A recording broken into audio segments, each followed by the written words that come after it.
Neste dia celebramos a paixão e morte de Jesus Cristo. Não é um feriado, é um dia santo. O silêncio, o jejum e a oração devem marcar este dia, em clima de profundo respeito diante da morte do Senhor que, morrendo, foi vitorioso, ressuscitou e trouxe a salvação para todos, ressurgindo para a vida eterna. Celebramos hoje nossa redenção.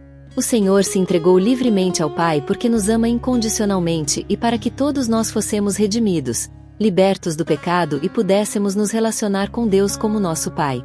Assim como Jesus entregou seu Espírito ao Pai, deixemos ecoar dentro do nosso coração a fé e digamos: Pai, em tuas mãos entrego meu espírito, seja feita a tua vontade.